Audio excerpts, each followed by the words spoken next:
Bom, gente, nós vamos continuar então a nossa série sobre disciplinas espirituais, pensando um pouco desses instrumentos que Deus deixou à nossa disposição para a nossa maturidade, para o nosso crescimento espiritual. Enquanto eu meditava hoje a respeito do nosso tema, ou dos nossos temas, me deu um insight muito importante de nós nos lembrarmos o quanto as disciplinas espirituais são necessárias para nós cristãos nessa sociedade na qual nós vivemos. Sociedade essa que tudo é muito corrido, né? Tudo é muito rápido, há pouca profundidade na maioria das coisas, as coisas hoje em dia são muito superficiais, e nesse corre-corre da vida, uma das coisas que as disciplinas espirituais fazem é quebrar o ritmo, é nos colocar em modo mais lento, né? A gente que está acostumado nessa vida a colocar no vezes 2 no WhatsApp, que a gente não consegue nem ouvir mais as pessoas no tempo normal, às vezes assiste um vídeo vezes 2. Nessa correria, o que as disciplinas espirituais fazem conosco é baixar um pouco a nossa tensão, a nossa correria, e por isso que muitas vezes as disciplinas espirituais são difíceis de serem executadas, porque elas nos colocam numa contramão do fluxo frenético que esse mundo tem nos empurrado dia após dia. Então, coisas como a insistência na oração, a insistência na leitura da Escritura, na meditação, no jejum e tantas outras coisas ou tantos outros hábitos que não são comuns nesse mundo corrido, se tornam de fato um grande desafio. Um desafio que não é só espiritual, mas um desafio que é também metabólico, né? Que fala muito da correria do nosso próprio corpo, do acelerar do nosso coração. A gente está correndo tanto nesses últimos dias, como sociedade, que o nosso próprio organismo está acelerado, né? O coração está acelerado, os pensamentos estão acelerados. Hoje em dia as pessoas têm tanta informação e são bombardeadas com uma variedade tão grande de informações que a cabeça não para de pensar em nenhum momento. Está o tempo todo sendo estimulado, né? Até os sociólogos, psicólogos têm falado muito nesses últimos dias a respeito desse hiperestímulo que nós estamos vivendo como sociedade e que tem prejudicado principalmente o desenvolvimento das crianças, dos adolescentes, que não tem o tempo que a gente tinha na nossa época de juventude e adolescência, né? Que era o tal do ócio criativo, sabe? O tempo de não fazer nada e porque não fazia nada, tinha espaço para criar, para imaginar, para ser lúdico. Hoje em dia é tudo muito rápido. A gente não consegue mais ter tempo de ócio, né? Chega numa fila de um banco, você vê que tem lá umas 5 pessoas na frente, já puxa o celular, vai buscar um joguinho, uma informação, vai ler alguma coisa, porque não consegue simplesmente parar e curtir o ócio. Uma das coisas que as disciplinas espirituais fazem é exatamente desacelerar e nos colocar nesse modo de repetição, nesse modo de focar, de ter a cabeça mais no lugar. Então, as disciplinas, elas nos ajudam, não só espiritualmente, mas nos ajudam também como seres humanos. Tem os seus benefícios também sociais, biológicos, até de saúde mental, né?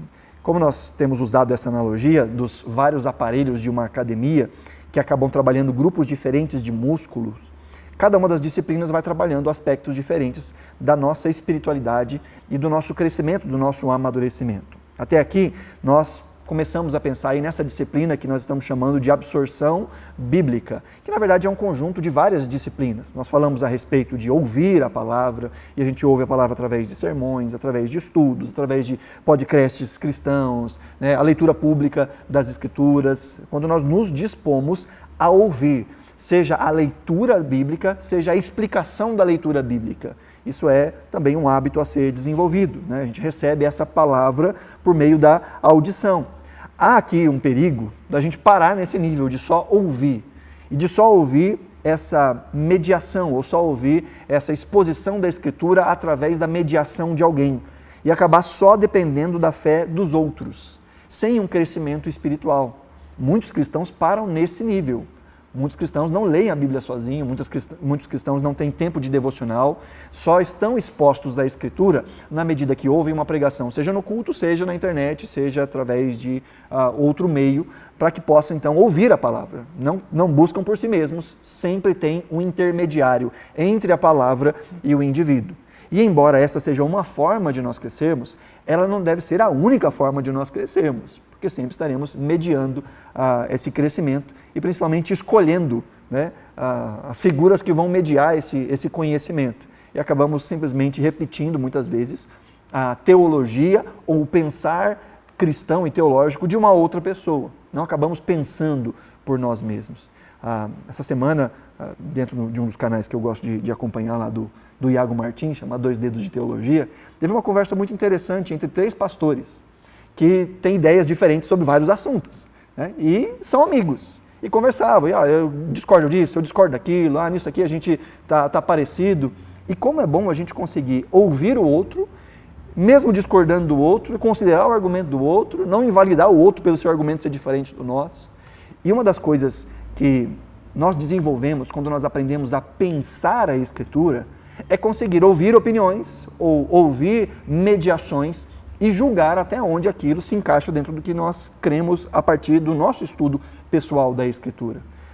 Às vezes nós abandonamos alguns pressupostos e dizemos, não, isso aqui é mais coerente à luz do texto. Ou às vezes nós ouvimos e dizemos, bom, eu não concordo com isso, porque para mim faz mais sentido ou é mais claro o texto dizer isso ou aquilo. Isso é maturidade cristã. É quando a gente consegue dialogar com aquilo que a gente ouve. Isso deveria ser o tempo todo, diante de tudo aquilo que nós ouvimos falar sobre Deus. Mesmo na sua comunidade de fé, mesmo ouvindo o seu pastor falar, é você ouvir aquilo, julgar aquilo à luz da Escritura e fazer aquilo que os bereanos faziam quando ouviam o apóstolo Paulo, né? Ouvir com intenção, ouvir com um coração atento, mas sempre verificar se as coisas são de fato como se diz na Escritura. Tá? Então nós pensamos sobre ouvir, nós pensamos sobre ler a palavra, isso aqui já é um passo mais pessoal. Então agora nós estamos saindo da mediação e passando agora para o nosso contato com a Escritura, seja através da leitura de devocionais, a leitura regular da Escritura, a leitura de planos de leituras bíblicos, ler livros inteiros, e tudo isso vai nos dando familiaridade com a narrativa bíblica, né? Como, por exemplo, ler o Evangelho, ler algum livro do Antigo Testamento, e a gente vai ganhando esse know-how. Mas também não é o suficiente, né? A gente precisa de todas as disciplinas para exercitar esse conjunto de músculos que aqui fala a respeito de um desenvolvimento de uma mente mais alinhada com a mente de Deus. Se a gente fosse pensar na analogia da academia, qual é o músculo que a absorção bíblica está exercitando? É exatamente o músculo do nosso pensar em relação à vida, em relação a Deus, em relação a nós mesmos, em relação aos outros, ou seja, é o enxergar o mundo através da ótica de Deus. É a mudança das bases do nosso coração, das nossas direções, dos nossos afetos, das nossas decisões, por meio de um envolvimento com a Escritura. Então a gente não pode também parar por aqui, simplesmente na leitura, porque a leitura pode ser simplesmente superficial, sem aprofundamento. E aí a gente vai para o próximo passo, que foi onde a gente terminou na última semana, que é o estudo da palavra. É essa busca por uma compreensão mais profunda, o desenvolvimento de uma base mais doutrinária e sólida da nossa fé. É a ideia de observar o texto, a ideia de investigar o texto, né? É o oia que a gente viu, observar, né, o texto, interpretar o texto e aplicar o texto, ter uma profundidade, algo mais detido em relação à Escritura. Mas também a gente pode cair no perigo do intelectualismo, de ter só informações e de essas informações não se tornarem práticas na nossa vida ou não se tornarem sequer devocionais na nossa vida. Então veja, todas essas disciplinas que nós vimos, que fazem parte dessa grande disciplina espiritual, elas têm os seus benefícios, mas a gente corre o risco de parar nelas e não nos desenvolvermos espiritualmente com base nisso. Então pensando nesses 3 pontos, né? No ouvir, no ler e no estudar, como essa busca por, no final das contas, absorver a Escritura. Hoje nós vamos ver uma nova modalidade ou uma nova disciplina dentro dessas disciplinas, que é a disciplina da memorização. Tudo isso faz parte dessa grande disciplina que é a absorção bíblica. E no que diz respeito da memorização, existem vários benefícios, né? O primeiro é a gente exercitar a mente. Exercitar a mente, primeiramente, envolvendo as coisas de Deus. Isso tem um benefício fisiológico, isso tem um benefício de saúde mental e um benefício que é espiritual. Nós exercitarmos a nossa mentalidade e ocuparmos a cabeça não só com estímulos externos e muitas vezes estímulos inúteis, mas guardar tempo e guardar a nossa intenção em relação às coisas propriamente de Deus. A ideia de memorizar é literalmente a ideia de gravar na mente textos bíblicos, decorar textos bíblicos, a gente diria em um outro tempo, né? E eu gosto dessa expressão, embora a gente nem use tanto ela mais, que é a ideia de decorar, porque decorar, a etimologia da palavra decorar é de coração, é colocar no coração. Tanto que em inglês os americanos falam que eu sei de coração, I know by heart, né? Eu sei através do coração, a partir do coração. Essa ideia de algo que está tão intrínseco em nós que a gente consegue falar aquilo sem pensar muito. Está ali na nossa cabeça a pronta entrega, né? Já está pertinho, está na ponta da língua. Então, o primeiro dos benefícios é, de fato, exercitar a nossa mente em relação às coisas de Deus. Em segundo lugar, é que a memorização torna esses textos que nós aprendemos disponíveis para o uso do Espírito Santo, né? É usado pelo Espírito Santo em nosso favor, para nos dar crescimento, para nos ajudar a vencer as tentações, né? Não é simplesmente ter na cabeça algo porque eu decorei, mas o Espírito Santo é esse que vai nos lembrar as coisas que o Senhor nos ensinou, né? O salmista, no Salmo 119, verso 11, diz assim: eu guardo a tua palavra em meu coração, para não pecar contra ti. Outra versão diz: escondi a tua palavra em meu coração, para não pecar contra ti. A ideia é, a palavra está na mente, a palavra está no coração, a palavra está tão próximo que ela é um instrumento usado por Deus para que o indivíduo possa vencer, inclusive, a tentação e o pecado. E a gente vê isso na prática, na vida de Jesus, em Mateus capítulo 4. Quando Satanás vem com as tentações diante de Jesus, e Jesus rebate as tentações usando a palavra. Ali está uma aplicação clássica e uma aplicação clara de como a palavra de Deus blinda a nossa mente e o nosso coração diante dos ataques de Satanás. Sejam eles ataques diretos, sejam eles ataques mediados pela nossa cultura. É quando a gente tem na boca, na mente, nos lábios, um texto que vai apontar para o nosso coração o caminho que a gente deve ou não deve seguir. Quando uma situação se coloca diante de nós e o Espírito Santo traz à memória um texto e a gente fala, não, a Bíblia já me ensina como é que eu devo viver dentro dessa ou daquela situação.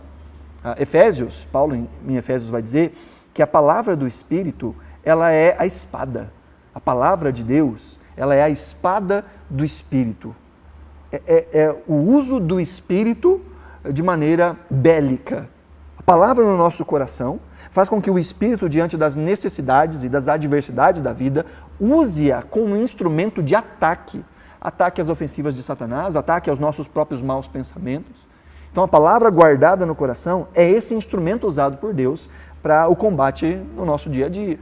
A promessa de Jesus a respeito da ação do Espírito Santo, em João capítulo 14, verso 26, é que o Espírito Santo, o Consolador, que o Pai enviaria no nome de Jesus, esse nos ensinaria todas as coisas, e diz Jesus, os fará com que vocês se lembrem de tudo o que eu lhes disse. Então o Espírito Santo nos faz lembrar. Agora a gente só lembra o que a gente sabe, não é? Fala para você, lembra aquela vez que você entrou num foguete do Elon Musk e foi até Marte e voltou de ré? Lembra disso? Não, claro que não, isso é um absurdo. Por quê? Porque eu nunca vivi isso, nunca experimentei isso, nunca soube disso. Nós lembramos o que nós experimentamos, nós lembramos o que nós vivemos. Nós lembramos, às vezes, cheiros, sabores, lugares, experiências de coisas que nós já vivemos. E a promessa de Jesus é que a ação do Espírito Santo seria a de nos ensinar todas as coisas e de nos fazer lembrar todas as coisas que nos foram ensinadas. Ensinar por meio da própria palavra de Deus, na mediação do Espírito Santo. Aquilo que a gente ouviu de Jesus, no caso os primeiros leitores, ouviram de maneira audível mesmo, né? Fosse pelo próprio Cristo, fosse intermediado pelos apóstolos, pelos discípulos. Então eles ouviram o ensino que foi proclamado. E o Espírito Santo, então, iria aplicar isso para que eles pudessem lembrar desses ensinos de Jesus. Hoje nós temos o texto escrito, o testemunho dos apóstolos. Aquilo que Jesus ensinou está escrito diante de nós. E quando nós nos apropriamos do texto, e principalmente quando nós decoramos estes textos, memorizamos esses textos, são estes os instrumentos que o Espírito Santo vai utilizar para trazer à memória aquilo que nos dá esperança, para trazer à memória aquilo que vai vencer as artimanhas de Satanás e também para fortalecer a nossa fé. Em muitos momentos, o Espírito Santo traz à memória textos que fortalecem a nossa fé de maneira específica. Talvez você já tenha experimentado disso em algum momento. Um momento de angústia, de aflição, diante de uma adversidade, diante de uma luta. Parece que assim, de uma maneira tão sobrenatural, né? O Espírito Santo traz à memória uma promessa, um texto bíblico, algo que ele já tinha compartilhado ao nosso coração. E aquele texto que estava lá guardadinho, né? Como se o Espírito Santo tirasse do HD, né? Tirasse da manga, do bolso. Aqui, ó. Aqui está aquele texto que ficou guardado no seu coração como um meio de te ajudar a crescer na fé. Às vezes, no meio da luta, você se lembra de textos que falam para você ficar alegre até mesmo em meio às tribulações, porque a tribulação produz perseverança. Aí está no meio da luta, você, em vez de começar a perguntar, Senhor, por que está acontecendo comigo? Você começa a dizer, Senhor, eu sei que em todas as coisas o Senhor usa todas as circunstâncias para o bem daqueles que te amam. E porque eu te amo, Senhor, o meu coração pode ficar tranquilo que isso aqui vai servir para alguma coisa. Por mais doloroso, por mais difícil, por mais incômodo que essa situação seja, Senhor, eu sei que todas as coisas cooperam para o bem daqueles que te amam. Né? O Espírito Santo traz à memória, ou traz de volta à tona, aquele texto que está guardado no nosso coração. Olha o que Salomão diz, Provérbios, capítulo 22, verso 17, em que o escritor de Provérbios vai dizer, preste atenção e ouça as palavras dos sábios, aplique o coração aos meus ensinamentos, porque será agradável se você os guardar em seu coração, e se tiver todos eles presentes nos seus lábios. Olha o verso 19, quero que a sua confiança esteja no Senhor. Por isso, hoje dou essa instrução a você mesmo. Pai falando com o filho, essa instrução estou dando para você mesmo, com o propósito de que você confie no Senhor. Mantenha a confiança no Senhor. E que instrução é essa que ele está dando para que confie no Senhor? Ele diz, guarde essa palavra no seu coração. Dê ouvidos. Memorize. Coloque essa palavra no seu coração. E tendo a palavra ao alcance da nossa mente, ao alcance da nossa boca, ao alcance do nosso coração, é que nós vamos crescer nesta confiança em Deus. Às vezes a gente se desespera diante de circunstâncias porque o nosso coração não está embebido suficientemente na Escritura, embebido suficientemente na palavra. E coisas que a gente pergunta, as coisas que a gente questiona, que a gente não questionaria se a nossa mente tivesse sido renovada por meio da palavra. A gente já teria a resposta na ponta da língua. A resposta já estaria diante de nós, porque a gente conhece a Escritura. O problema é que quanto menos nós conhecemos a Escritura, mais perguntas nós fazemos para Deus. Mais dúvidas nós temos em relação à fé, à vida, a como viver. Agora, quando o nosso coração está sendo instruído pela palavra e nós guardamos na mente essa palavra, fica mais fácil nós sermos fortalecidos na fé. E por último, queridos, nós vemos também aqui a base para testemunharmos e aconselharmos outras pessoas. É quando nós vamos falar de Cristo, ou quando nós vamos dar algum conselho na vida de alguém, as palavras não ficam só nas nossas palavras, mas nós nos lembramos de textos bíblicos. Nós trazemos à memória textos bíblicos. Talvez você já tenha tido também essa oportunidade. Enquanto falava com alguém, magicamente o Espírito Santo faz brotar na sua cabeça um texto que tem tudo a ver com aquilo que você está falando. Né? E aí vai saltando. Aí você sai dessa conversa pensando assim, poxa, eu não sabia que eu sabia tanto. Não sabia que eu tinha decorado tanto texto. Não sabia que eu conseguia lembrar tanto texto. Pois é, não é só a sua cabeça maravilhosa, não é só a sua memória maravilhosa. É o Espírito Santo trazendo à memória aquilo que ele já plantou no seu coração por meio da palavra, para que você possa testemunhar eficazmente, para que você possa aconselhar eficazmente. Você consegue dizer, olha, inclusive isso que a gente está conversando, tem um texto bíblico que diz assim, assim, assim. Então, quanto mais a gente tem no nosso arcabouço mental, bonito, né? Quanto mais a gente tem dentro do nosso banco de dados, da nossa mente, textos bíblicos e a palavra no coração, mais a gente tem a capacidade de fazer isso não só com a gente, mas fazer isso para outras pessoas e auxiliar outras pessoas no crescimento espiritual. E agora também podemos pensar que essa memorização, ela é a base para uma meditação contínua. Pensar na Escritura de uma maneira mais contínua. Porque nem sempre a gente consegue ouvir a palavra. A gente não tem tempo para ouvir, não tem o espaço para ouvir, não está num lugar onde a gente consegue ouvir a palavra. Às vezes a gente não tem acesso à escritura naquele momento, mas a gente tem um tempinho ali que dá para meditar a respeito de algum texto bíblico. Então, eu não consigo abrir a Bíblia e ler para pensar a respeito das coisas de Deus, mas eu posso puxar do meu arquivo, né, algum texto que eu tenho decorado e eu vou pensar sobre esse texto. Eu vou meditar a respeito da palavra do Senhor a partir desse texto. Então, a memorização, ela nos dá estes instrumentos para uma contínua devoção diante do Senhor. Às vezes eu digo, eu não tenho muito tempo para meditar na palavra de Deus. Mas a gente sempre tem uma janelinha de 5 minutos, 10 minutos ao longo do dia. Às vezes no trajeto do ponto A para o ponto B. Às vezes é esperando que algo aconteça. E a gente é dono da nossa própria cabeça. Encosta ali, enquanto está esperando, está pensando e meditando na palavra de Deus, né? A partir daquilo que nós já temos dentro de nós como palavra do Senhor. Tá? Então, a memorização aí na prática. Como fazer isso na prática? Primeiro, separar textos para a gente meditar. Então, a gente pode aliar duas coisas. Dentro da disciplina da leitura bíblica, você está lendo, separa textos ao longo da sua leitura que te chamam a atenção e memorize esses textos. Pegue um versículo aqui dentro da sua leitura, você está lendo ali, um versículo te chamou a atenção, aí você rabisca ele na escritura, né? Põe ele coloridinho lá, e lê ele umas 5, 6, 7 vezes, lê ele parte a parte, vai tentando memorizar aquele texto, aí você fecha a Bíblia, tenta falar ele de cor, né? Aí você fala assim, Jean, minha cabeça é muito fraca, eu não consigo decorar nada. E aí eu vou te dizer, isso é só desculpa, a gente consegue decorar qualquer coisa. Se você consegue decorar número de telefone, se você consegue decorar endereço, se você consegue decorar aniversário de alguém, então você consegue decorar alguma coisa. A grande questão é o interesse de fazer isso, de tornar isso uma disciplina, investir tempo. Às vezes vai demorar mais na vida de uns do que de outros. Às vezes você lê um texto e é facinho de decorar. Outros levam mais tempo, você vai ter que ler mais e mais e mais e mais, e fechar de novo, e abrir de novo, e escrever o texto, e isso vai tornando o texto disponível na sua mente. Tá? Então, uma outra dica aí é trabalhar alguma das necessidades presentes que você tem vivido. Então, às vezes, você está sentindo que tem vivido falta de fé. Aí você começa, então, a procurar textos que falam sobre fé. E você vai memorizando textos que falam a respeito de fé.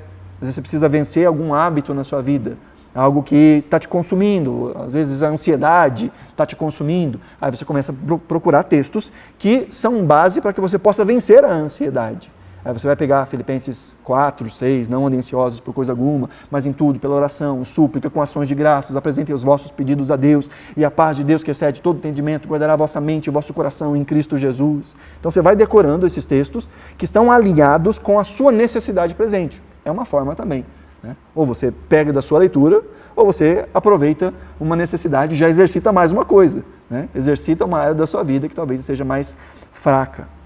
Uma outra forma de ajudar nesse momento de memorização é escrever o texto. Mas escrever à mão, não é digitar, não.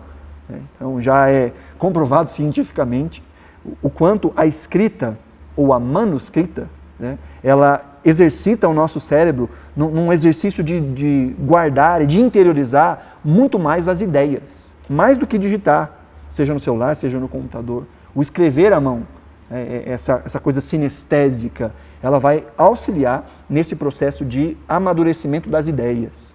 Seja enquanto você está ouvindo uma pregação e você vai anotando os pontos daquela pregação, você vai decorar muito mais, você vai entender muito mais aquilo que você está ouvindo. Seja na hora de memorizar um texto.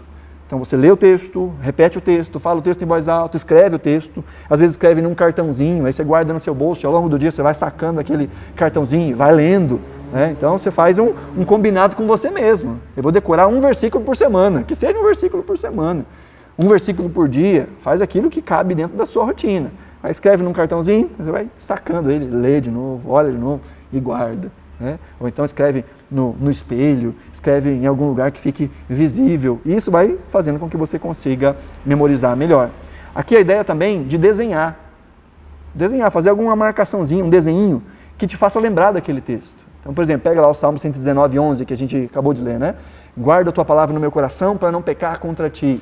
Você pode, na sua Bíblia mesmo, por exemplo, desenha um coraçãozinho e coloca uma Bíblia dentro do coração. Né? Na hora que você bate o olho, às vezes você está procurando, você olha aquele versículo que fala sobre guardar a palavra no coração. Aí você está folheando a Bíblia, você tem lá um coraçãozinho com a Bíblia dentro. Né? Então, na hora que você vê, já te remete àquilo que você acabou de memorizar. Né? Então, memorizar também palavra por palavra. Esse aqui é um exercício muito necessário, viu? Não é só saber mais ou menos o que o texto diz. Tem um versículo que diz mais ou menos assim. Né? A ideia é você conseguir repetir aquele versículo na íntegra, palavra por palavra. E para isso, obviamente, você vai precisar eleger uma versão bíblica. Né? Você pega uma versão, eu vou decorar ou vou memorizar os textos a partir da Nova Almeida Atualizada, né? Ou da NTLH. Você pega uma ali e a partir disso você vai indo palavra por palavra. E não se esqueça de também memorizar o endereço. Às vezes a gente sabe o versículo, mas não sabe onde é que acha ele, né? Porque tem um texto que fala assim, onde é que está escrito isso? Não sei, eu sei que está. Né? Aí corre para o Google para poder pesquisar onde é que está o versículo. Né? Então, decorar também ou memorizar o endereço do texto vai nos ajudar, inclusive, nesse processo. E aí, tem uma coisinha que eu preciso chamar a atenção, tanto aí nesse ponto 2 aqui, de memorizar um versículo que esteja alinhado com uma necessidade presente, por exemplo, e também essa ideia de pegar alguns versículos isolados e pensar neles e memorizar palavra por palavra. É sempre bom você ter o contexto do que você está memorizando, né? Antigamente, acho que ainda deve ter, tinha umas caixinhas que vendia nas livrarias cristãs, né? Chamava caixinha de promessa, lembra? Caixinha de promessa. Não tinha uma coisa ruim na caixinha de promessa. Era só vitória, só coisa boa, né? A gente estava falando, antes de começar aqui o nosso estudo, de pessoas viciadas em doce, né? Tá o tempo todo comendo doce. Doce é bom, doce é gostoso. Mas comer só doce dá ruim, faz mal, né? E às vezes a gente vai selecionando da Bíblia só o melzinho, né? Não pensa nas coisas que são desafiadoras, que exigem de nós disciplina, renúncia, né? A gente só pega aquilo que é gostosinho, né? E vai virando crente diabético, né? Vai pegando só o melzinho da Escritura. Então, um dos grandes perigos que existia com as caixinhas de promessa era exatamente isso, de você ficar achando que a vida é moleza.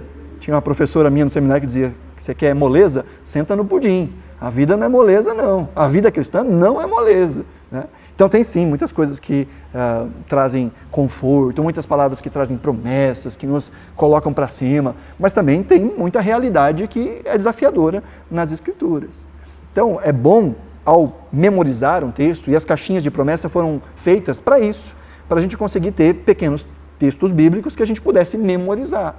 O problema é memorizar textos fora de seus contextos. O problema é olhar para um texto e achar que ele diz uma coisa que ele não diz.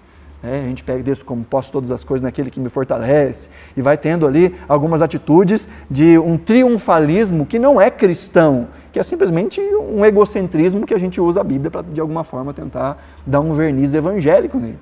Então é bom nós entendermos o contexto, e entendendo o contexto, aí a gente memoriza o texto. Tá? Então esse cuidado é sempre bom. Por isso que eu acho que aqui, separar os textos para você meditar ou para você memorizar dentro da sua leitura contínua da Escritura é mais seguro, porque você está lendo o texto dentro do contexto. Você sabe de onde chegou aquilo e para onde está caminhando aquele versículo. Então fica mais fácil de você entender a integralidade desse texto. Tá? Mas se você for optar aí por necessidade, lê o texto todo. Tá? Sim, memoriza o versículo, mas lê o texto todo, lê o que vem antes, lê o que vem depois, para ver se o texto diz exatamente aquilo que você está pensando que ele está dizendo. Tá? O dedômetro também, lembra do dedômetro? Ainda tem o dedômetro, né? Abre a Bíblia aleatoriamente e espera que Deus fale. Deus, por sua misericórdia, às vezes até fala, hein? Até fala. Esse foi do inimigo, né? Mas o caminho que nós estamos vendo é o caminho da maturidade, gente. Quando a gente pensa, de novo, na ilustração da academia, a academia ela tem vários equipamentos que é para trabalhar diferentes grupos musculares. Ok? A gente já falou sobre isso. Então, se a gente exercita só um músculo e não outro, a gente vai ficar troncho. Vai ficar, aí brinquei na última vez, aquele ratinho de academia que só malha a parte de cima e não malha a parte de baixo. Aí tem as perninhas, né? 2 cambitinhos secos e em cima parece um sorvetinho, né? Que malhou só em cima. Né? Mas a ideia da academia é trabalhar todos os músculos. E na vida espiritual é assim também, gente. Existem várias disciplinas que é para trabalhar várias áreas da nossa vida. Por exemplo, se você absorve muito da escritura, sabe? Você tem muito conhecimento, você estuda demais, mas não desenvolve a prática da humildade, a prática de um coração servil, de colocar em prática o que você aprende, você vai ser só um crente cabeção, um sommelier de culto, sabe? Um sommelier de pregação, um crítico. Gente, o que tem de crítico de pregação, tinha um pastor amigo meu que dizia assim, o crente que não trabalha, dá trabalho. E aí fica só ouvindo, só crescendo, vai engordando, espiritualmente falando. Meu pastor, na adolescência, falava que era o crente 3S, né? Salvo, satisfeito e sentado. E vai engordando, né? E vai se tornando chato, e vai se tornando crítico. Né? Todo mundo está errado, está tudo errado, mas ele não levanta um dedo para fazer nada, critica todo mundo. E muitas vezes critica com razão, mas critica sem temor, critica sem amor, critica sem ação. Então, há um perigo de nós exercitarmos uma área da vida cristã e não exercitarmos outra. Aí tem aquela pessoa que ela exercita o serviço, está sempre servindo, glória a Deus, serve, mas ela não desenvolve maturidade, porque ela não cresce no conhecimento da Escritura, ela não cresce na intimidade de oração com Deus. Então é alguém que é pau para toda a obra, é alguém que fala assim, essa pessoa tem um coração servil, mas tem muitos defeitos de caráter, porque ainda não foi tratado em algumas coisas, porque não está buscando na Escritura a transformação do seu coração. Então, cada uma dessas disciplinas vão agir em alguma área da nossa vida. Por isso que todas elas são igualmente importantes. Em alguns momentos, algumas disciplinas são mais importantes que outras, dentro das nossas necessidades, da nossa maturidade momentânea. Então, às vezes, a gente precisa de desenvolver mais uma área do que outra. Mas, de uma maneira geral, todas as disciplinas são importantes e são necessárias. Tá? Saindo da memorização, nós vamos para meditação. Meditar também está dentro desse contexto de absorção bíblica. E às vezes a gente ouve a palavra meditar, né, e logo pensa nisso aqui. A ideia de fecha os olhos, né, posição de lótus, dobra as perninhas, fica a mãozinha assim, né, fica repetindo né, esvazia a mente, foque em nada, pense na sua respiração. Isso não é meditação bíblica, não. Isso é meditação esotérica, isso é meditação oriental, isso não tem nada a ver com a meditação bíblica. E a Bíblia fala muito sobre meditação. Há muitos textos sobre meditação nas Escrituras. Se você ler o Salmo 119, e eu aconselho que você leia o Salmo 119, vai levar um tempinho, mas você vai conseguir ler o Salmo 119, eu te desafio, leia o Salmo 119 e circule todas as vezes que a palavra meditar aparece. São várias as vezes que a palavra aparece. E sempre num contexto de amor à palavra de Deus. Porque eu amo os teus estatutos, diz o salmista, eu medito neles de dia e de noite. Eu sou mais inteligente que os meus mestres, porque eu medito na tua palavra. Muitos textos dentro do Salmo 119. Fora muitos outros textos ao longo de toda a Escritura, falando a respeito de meditação. A meditação bíblica não é ficar em silêncio, de olhos fechados, enquanto você se concentra na respiração ou em outra coisa.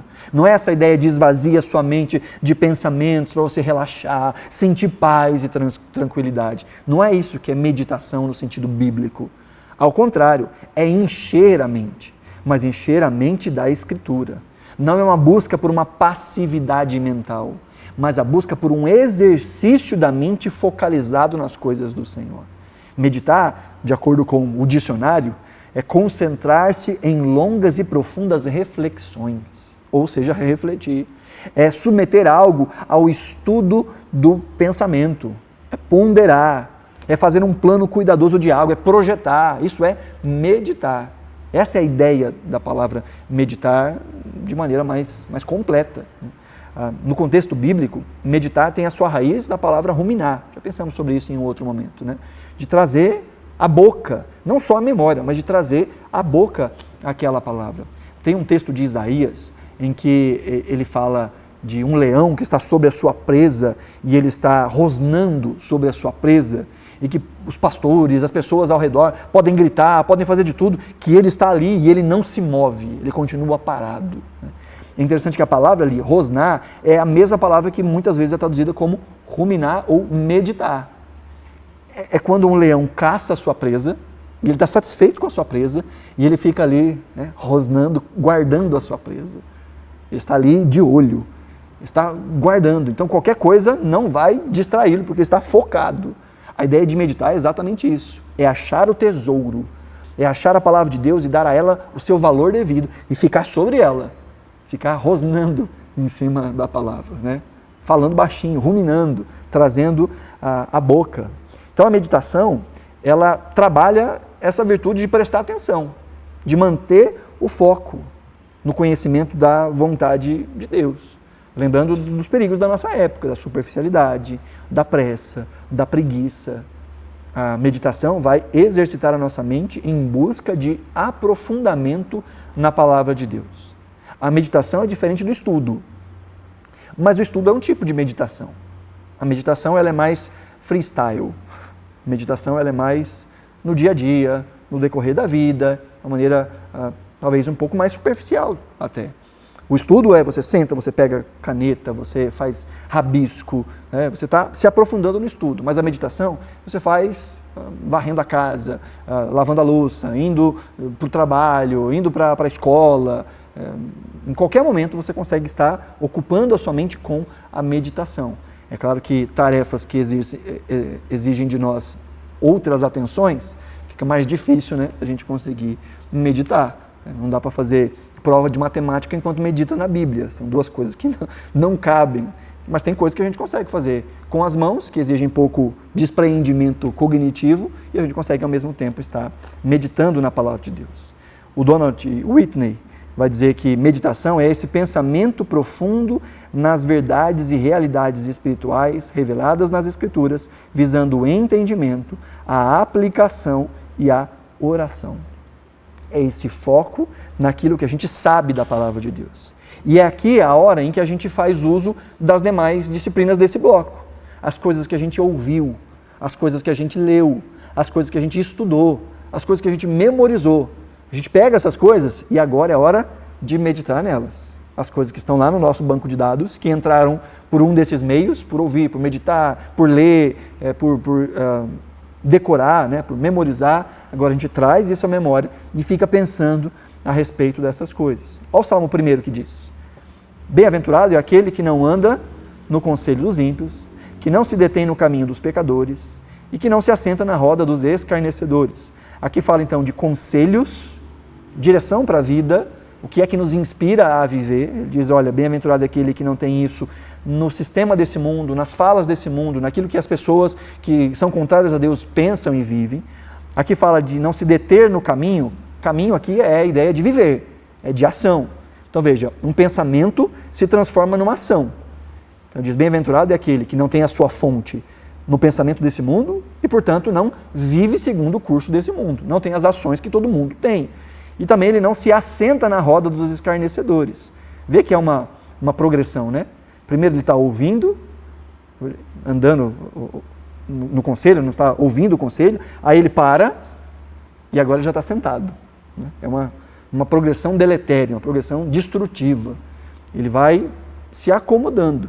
Então ele começa com pensamento, daqui a pouco ele está com vida e daqui a pouco ele está com companhia. Quem é que ele divide a vida? Está dividindo a vida com gente que zomba de Deus e para ele não faz a menor diferença porque o coração dele já foi completamente corrompido.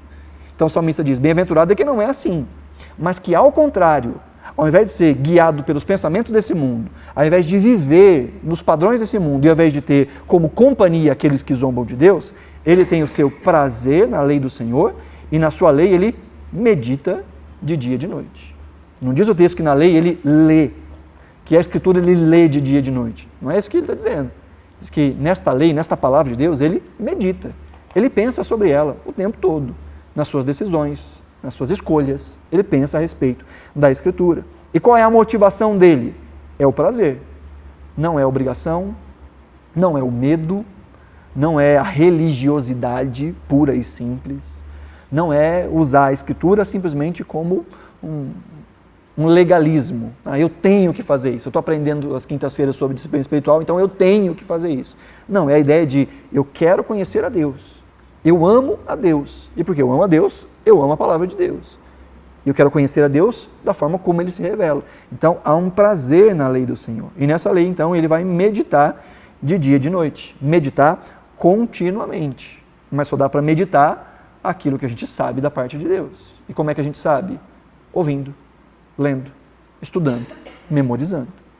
Internaliza e agora vai pensar a respeito disso. Vai ruminar, vai refletir, vai deixar que o texto molde a sua mente e o seu coração. E isso vai fazer com que, então, suas bases de vida sejam substituídas. Né? E qual é o resultado, né, dessa ação de alguém que tem a mente que está sendo irrigada pela palavra de Deus? O resultado está no versículo 3, ele diz: esse é como uma árvore plantada junto a uma corrente de águas, que no devido tempo dá o seu fruto, e cujas folhagens não murcha, e tudo o que ele faz será bem-sucedido. Então, qual é a consequência daquele que tem o seu prazer na lei do Senhor, e porque tem o prazer na lei do Senhor, se ocupa em pensar nas coisas de Deus de maneira contínua? Primeiro diz o texto que ele é sempre nutrido. É alguém como uma árvore plantada junto à corrente de águas. Pode não chover, mas não tem problema, porque ela está sendo irrigada mesmo quando não tem chuva. Ela está perto de uma corrente de água. Está sempre nutrida, está sempre se alimentando. Aqui o alimento, de maneira muito clara, é a lei do Senhor, é a palavra de Deus. Por que ela não passa fome? Porque ela está sempre se nutrindo. Pode estar tudo árido do lado de fora, mas o seu coração está sendo irrigado pela contínua exposição à palavra. A corrente de águas aqui é a palavra. Então, ela está sempre sendo nutrida. O que mais? Ela dá fruto. Ela é frutífera. O que é fruto, gente? É aquilo que sai. É aquilo que é produzido. E uma árvore não produz fruto para si. A árvore produz o fruto para o outro. A árvore produz o fruto para fora. A árvore produz o fruto para disseminar semente, para alimentar pessoas. Não é isso? Foi para isso que Deus criou as árvores frutíferas, principalmente. Disse lá para os nossos primeiros pais: olha, eu estou dando todas as árvores frutíferas como alimento para você. A árvore produz fruto para abençoar os outros. E aquele que está sendo irrigado pela palavra, esse produz frutos, produz ações que abençoam a vida de outras pessoas. Aquilo que faz parte da sua natureza. Então ela está sempre nutrida, ela dá fruto, e dá fruto no tempo certo. Existem frutos que são esperados ao seu tempo, existem certas maturidades que elas levam mais tempo para serem desenvolvidas, mas é esperado que elas cheguem em algum momento. Existem certas coisas que a gente diz: não, tudo bem, fulano é um novo convertido, não, a pessoa ainda está aprendendo, então tudo bem, ainda não é hora de dar esse fruto. Né? Tem frutos que demoram um pouquinho mais para sair, mas às vezes a pessoa já viveu tanto tempo na vida cristã e você fala: poxa, já era na hora de estar dando fruto, né? Já passou da hora. Né? E você sabe o quanto Jesus fica bravo com a árvore que não dá fruto, né? Lembra? No caminho ele viu uma figueira bonita, cheia de folha, né? E figueira com folha é figueira que tem que ter fruto. E Jesus olha para ela e amaldiçoa, fala assim: ó, você não vai, ninguém mais vai comer de você, porque já era para dar. Já era para dar. Né? E esse é um exemplo de como o Senhor espera de nós frutos. Não só aparência de saúde, não só aparência de que está vivo, mas uma utilidade para a vida e uma utilidade para o mundo. Então aquele que está plantado junto à corrente de águas dá fruto no tempo adequado. Né? As suas folhas não murcham. O que é isso, gente? É saúde. Não fica doente tão fácil espiritualmente falando. Sabe quando uma planta não toma água, ela está murchinha? Né? Às vezes tem os crentes que estão assim, né? Você olha para o crente, está murchinho. Tá mal, você está bem? Está bem. Não. E às vezes essa falta de estar bem é a falta de confiança em Deus. Às vezes nem é as grandes crises e lutas da vida. Às vezes a pessoa só está desanimada da vida, porque não está sendo irrigado pela palavra. Às vezes tem sempre uma murmuração nos lábios, né? sempre uma palavra ruim nos lábios, porque não está sendo irrigado o tempo todo. Então aquele que, diante da palavra, ele é saudável. E por último aqui, ele é bem-sucedido, ele prospera, ele faz aquilo que deve fazer, ele é aquilo que ele deve ser. Então é alguém que prospera. Um outro texto que nos ajuda a pensar nisso é Josué capítulo 1, verso 8, que Deus chama Josué para ocupar o lugar de Moisés. O texto começa dizendo que Moisés havia morrido, então há uma crise que ela é social, uma crise que ela não é só emocional, mas ela também é uma crise de liderança. E agora, Moisés tirou a gente do Egito, disse que ia levar a gente para a terra prometida e agora morreu. Como é que fica a situação agora? Né? Uma transição de governo. E agora? Esse governante é bom, é ruim? Será que ele vai continuar os projetos e os programas do antecessor? Será que ele vai inventar coisa nova? Então, há uma crise ali. E Deus chama Josué e fala, Josué, se esforça, tenha bom ânimo, não tenha medo. E dos conselhos que Deus dá, das instruções que Deus dá a Josué, ele diz, olha, não cesse de falar deste livro da lei. Outra tradução vai dizer, não aparte da sua boca, não saia dos seus lábios essa palavra da lei. Pelo contrário, diz o texto, medite nele de dia e de noite. Para quê? Para que você tenha o cuidado de fazer segundo tudo que nele está escrito, então você prosperará e será bem-sucedido.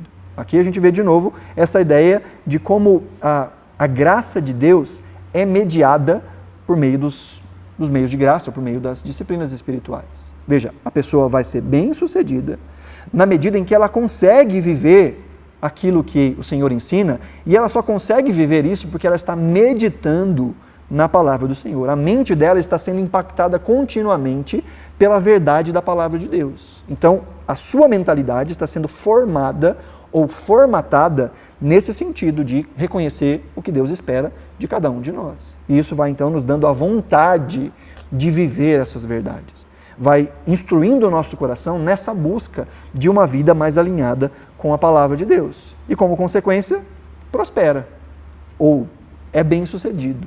E prosperar aqui não é a ideia de ficar rico, ganha na Mega Sena, tem o carro do ano, não é essa a ideia.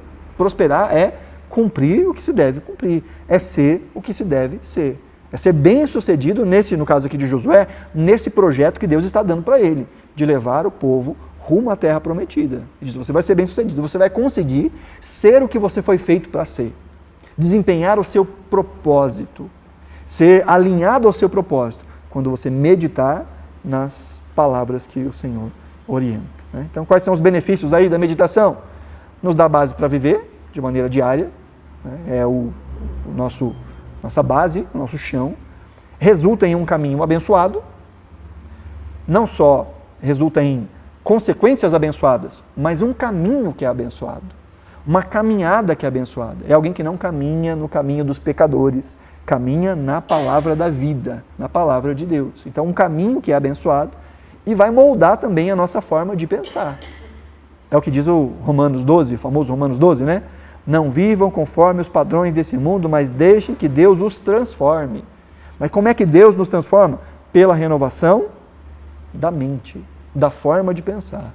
Quanto mais expostos à palavra de Deus, mais a nossa mente é renovada. E sendo renovados, nós não andamos segundo o conselho dos ímpios, não nos detemos no caminho dos pecadores, não nos assentamos na roda dos escarnecedores. Nós não entramos nos padrões, nós não entramos na forma desse mundo. Nós nos colocamos de uma maneira a resistir os padrões desse mundo, porque a nossa mente está sendo focada em outras coisas.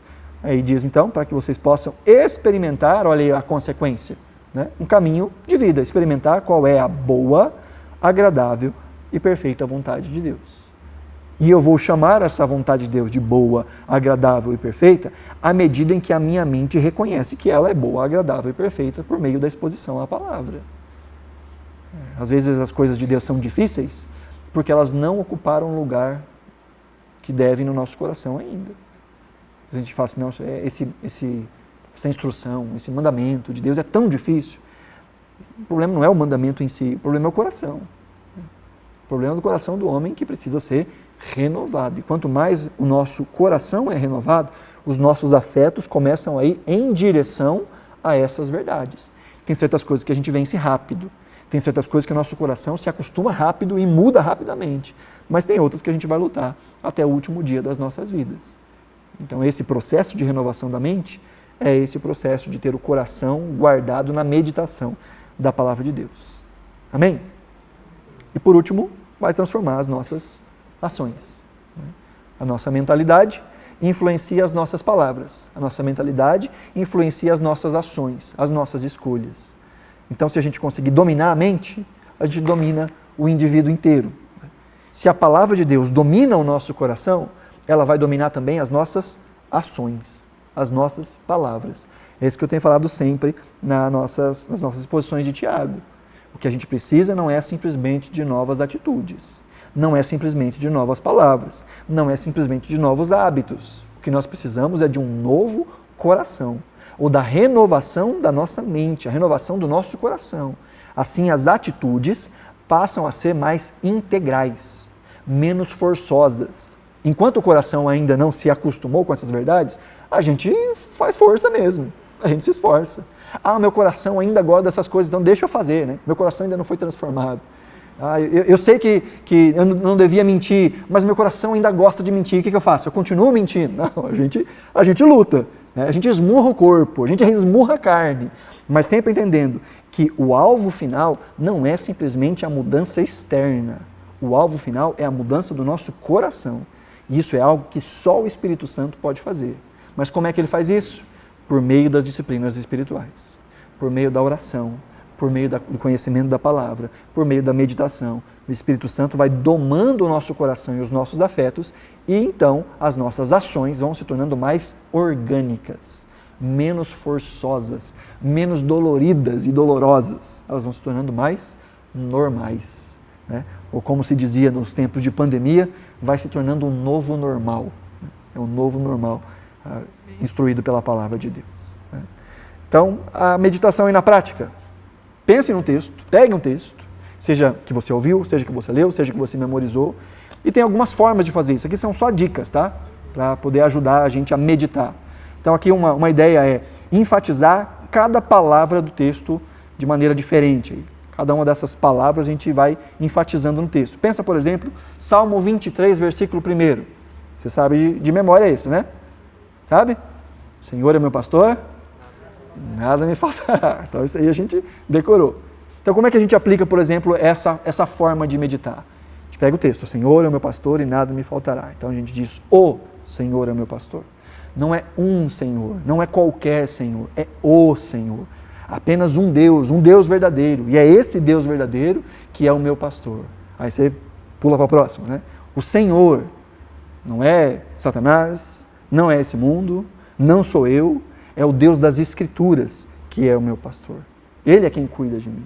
Não sou eu mesmo que cuido de mim. Não é o sistema bancário desse mundo que cuida de mim. Não é o meu emprego que cuida de mim. Não são as pessoas que estão ao meu redor. A minha família que cuida de mim. Quem cuida de mim é o Senhor. O Senhor é o meu pastor. Ele não é só o nosso pastor. Ele é o meu pastor pessoal. Eu tenho uma relação de intimidade. Deus tem uma relação de intimidade comigo. Deus me chama pelo nome. Deus não me trata como uma multidão. Ele me conhece. Ele sabe das minhas necessidades. O Senhor é o meu pastor. E a gente pensa no que é a figura de um pastor, né? Quais são as ações de um pastor para com as suas ovelhas. E se o Senhor é o meu pastor, logo eu sou a ovelha do seu aprisco. Eu sou aquele que se submete. Eu sou aquele que ouve a voz do seu bom pastor. Entendeu? Essa dinâmica. Você vai dando destaque a cada uma das palavras. E aí você está meditando. Isso ao longo do dia. Um versículo que você tem decorado. Você tem um tempinho aí, vou meditar no Salmo 23. Aí você começa. Palavra por palavra. Essa é uma forma de exercitar a mente na meditação. Outra forma, reescrever o texto com as suas palavras. Você pega aquele texto que você entendeu e agora muda a forma de apresentá-lo. Né? Coloca de um outro jeito, esse mesmo texto. O Senhor é meu pastor e nada me faltará. Pode fazer esse exercício de dizer, eu sou a ovelha do bom pastor, por isso eu não temo as adversidades, ou eu não temo as ausências, porque o Senhor me supre. Então você pega a mesma ideia do texto e repete de uma outra forma. Né? Uma outra forma de meditar é pensar em uma ilustração. Esse texto me faz lembrar disso aqui. O caso do texto do bom pastor é mais fácil, né? Já tem uma ilustração ali. de pensar ali no pastor levando a ovelhinha para as águas de descanso, para os pastos verdejantes, né? Pegando no colo, diante de um buraco, sabe? Aí vem um lobo, aí pega ali o cajado e dá ele na cabeça do lobo. Então você vai pensando em ilustrações que vão ampliando esta ideia do texto em que você está meditando. É a ideia de esse texto é como se, e aí você usa uma ilustração, como se fosse isso, como se fosse aquilo. Vai dando exemplos, né? Vai criando exemplos para poder explicar aquele mesmo texto. Uma outra forma de meditar é pensar o que esse texto fala sobre Jesus. Como é que esse texto que eu estou meditando aponta para Jesus? O Salmo 23, versículo 1. Como é que esse texto aponta para Jesus? Como é que a gente pode pensar nesse texto? A gente lembra do próprio Jesus dizendo, eu sou o bom pastor. E o bom pastor dá a vida por suas ovelhas. Então esse bom pastor que faz com que a gente não sinta as necessidades da vida, as ausências da vida, esse bom pastor é o próprio Cristo. Ele é o pastor que nos leva ao alimento, que nos leva ao descanso e que está conosco mesmo no vale da sombra da morte. Então a gente vai tentando enxergar onde está Cristo, ver o texto de uma maneira cristocêntrica. Às vezes o texto aponta para Jesus, às vezes o texto mostra uma necessidade que nós temos se Jesus não estiver presente. Então a gente vai olhando para o texto dizendo o que esse texto, como esse texto fala sobre Jesus. Porque afinal, quando Jesus estava caminhando com os discípulos no caminho de Emaús, ele diz que as Escrituras falam a respeito dele. Ele discorre as Escrituras falando para eles, olha, tudo isso fala a respeito do Messias. Né? Uma outra forma, orar o texto, ou orar com o texto. E aqui a gente já mata dois coelhos com uma caixa d'água só. Né? A gente já faz a disciplina da meditação junto com a disciplina da oração. Como é que a gente ora o texto? A gente diz, Senhor, o Senhor é o meu pastor.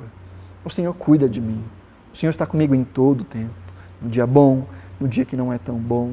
E porque o Senhor cuida de mim, eu sei que eu não terei ausências. E a gente vai trazendo esse texto e vai orando esse texto.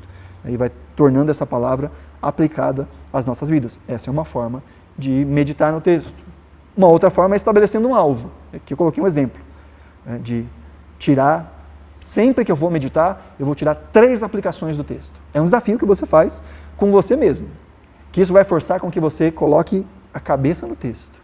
Enquanto eu não tirar 3 aplicações desse texto, eu não vou parar de pensar nele. E lembra que nós servimos a um Deus que é infinito, e que a palavra de Deus é a comunicação da sua vontade de maneira infinita. Enquanto eu meditava nisso, e peguei essa dica aqui do Donald Whitney também, eu me lembrei de um professor do Dallas Seminary. Alguns dos seus alunos contavam que ele era professor, ele chama Howard Hendricks. Ele era professor de estudos bíblicos, né, de método de estudo bíblico. E que, ao longo dos seus estudos, chegava num ponto em que ele dizia para os seus alunos assim, agora, olha, vocês vão ler Atos 1:8, né? Recebereis poder sobre vós o Espírito Santo e vocês vão ser minhas testemunhas, começando em Jerusalém, Judeia, Samaria, até os confins da terra. Você pega esse versículo, aí amanhã vocês me trazem 25 observações sobre esse texto. 25 observações. E ele diz, olha, eu já leciono essa matéria há décadas. E nunca houve, uma das vezes que eu lecionei isso, que os alunos não trouxeram 25 observações sobre Atos 1:8. Então vinham as pessoas e traziam no outro dia, conseguiram? Conseguiram. Ok. Então, para a aula de amanhã, tragam outras 25 observações sobre o texto de Atos 1:8. Aí chegavam no outro dia lá, conseguiram? Gastamos 3 horas pensando no texto e tal. Aí diz, então amanhã, vocês vão trazer agora 50 observações sobre Atos 1:8. Outras 50 observações sobre Atos 1:8. E ele diz, olha, das décadas que eu tenho dado aula, nunca houve um momento em que os alunos não trouxeram outras 50 observações. Aí no dia seguinte eles chegaram, né? E diz, e aí, conseguiram? Conseguiram? Conseguiram. Foi muito difícil, mas nós conseguimos. Ele diz, então amanhã vocês vão trazer quantas observações vocês conseguirem. Deixa eu dizer para vocês, o recorde até agora são 600 observações em Atos 1:8. E aí ele conta que essa força de olhar para o texto e dizer, como assim? Eu só consegui até agora ver 100, 25, 50, né? Outros conseguiram mais 500. Como é que eu não consigo ver mais 500 observações dentro desse texto? Vai forçar com que você fique meditando no texto, olhando para o texto e extraindo mais e mais do texto. Então, a ideia de você ter aqui aplicações ou de você ter um alvo específico dentro do texto vai te forçar a permanecer no texto até que esse alvo seja atingido. Se a gente pegar lá, Salmo 23, o Senhor é o meu pastor e nada me faltará. Quais aplicações que a gente pode tirar desse texto? A ideia de confiança. Deus é esse que cuida de mim. A ideia de suficiência. Eu sei que as adversidades da vida ou as minhas ausências não se compara com a generosidade da presença de Deus comigo. A ideia da obediência. O texto fala em todo o tempo de que o pastor é esse que leva as águas de descanso, leva aquele lugar. A ideia do pastor como sendo esse guia. Então esse pastor que guia tem uma ovelhinha que segue. Então, aplicação prática. Se eu digo que o Senhor é o meu pastor, eu sou a ovelha que ouve o pastor, que segue o pastor, que vai aonde o pastor aponta. Então aí, rapidinho, 3 aplicações. Mas dá para você, na próxima semana, trazer 25 aplicações. No Salmo 23, versículo 1. De pensar que nós servimos a um Deus que é infinito e que a palavra de Deus tem caldo para nós, tem substância para nós, infinita. Tá? Aí, ler menos e pensar mais. Presta atenção nisso. Ler menos e pensar mais.